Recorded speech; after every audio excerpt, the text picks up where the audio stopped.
Bonjour et bienvenue sur la chaîne Commentaires et Dissertations. Aujourd'hui, une vidéo pour se préparer à l'oral du bac de français. Comment réussir le commentaire linéaire? Nous allons le voir, l'exercice est codifié, nous verrons donc les attendus pour cette épreuve et la méthodologie à respecter pour réussir. Mais avant, comme toujours, abonne-toi si ce n'est pas encore fait, ça nous aide beaucoup à faire connaître nos vidéos, like cette vidéo si elle te semble utile et n'hésite pas à la partager. C'est parti.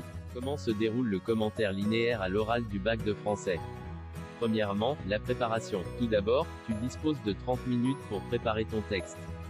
Le texte est choisi par l'examinateur parmi la liste des textes qui composent le descriptif. En effet, tu peux être interrogé sur les textes de l'œuvre intégrale étudiée en classe ou sur les textes du parcours associé.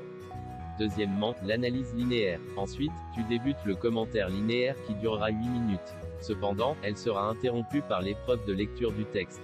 Cette étape essentielle est notée sur 8 points. Troisièmement, la lecture du texte. Puis, tu procèdes à la lecture du texte qui dure à peu près 2 minutes.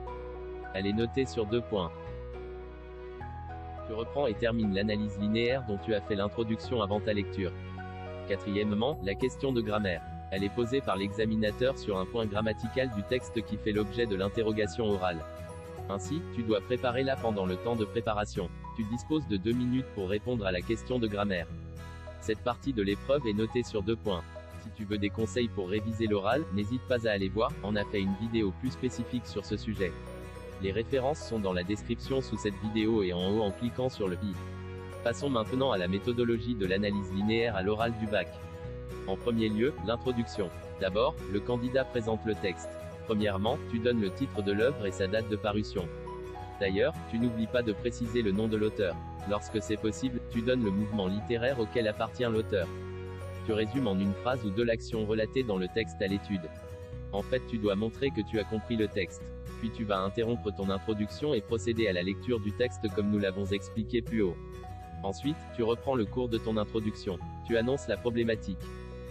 Enfin, tu expliques le découpage en mouvements. Ainsi, tu indiques comment évolue le texte. Par exemple, dans un discours théâtral qui opposerait deux personnages concernant une question polémique. Tu montres que le premier mouvement consiste en un exposé de la thèse du personnage X sur le thème de la violence.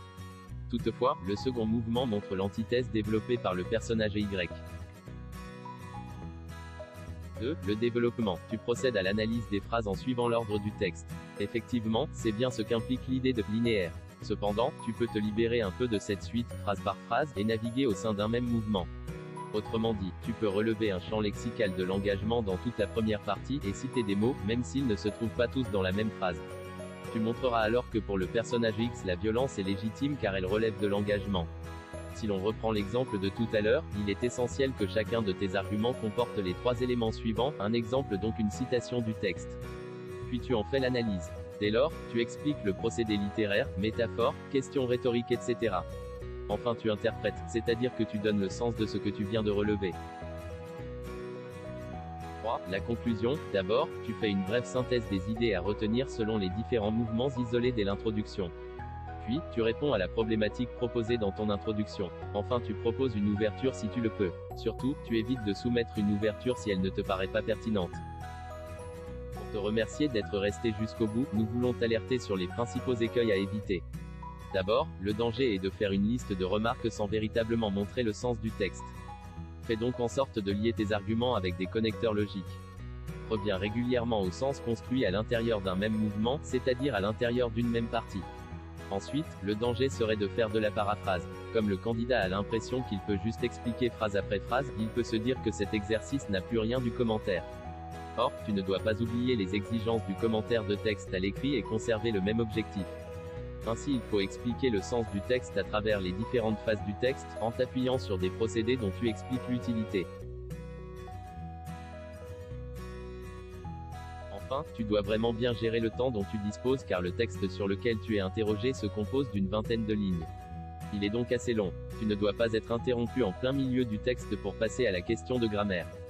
Un tout dernier conseil, entraîne-toi. N'attends pas la veille de l'oral pour te demander comment faire. Tu verras que 30 minutes pour préparer c'est très court et que cela suppose que tu connaisses bien ton texte.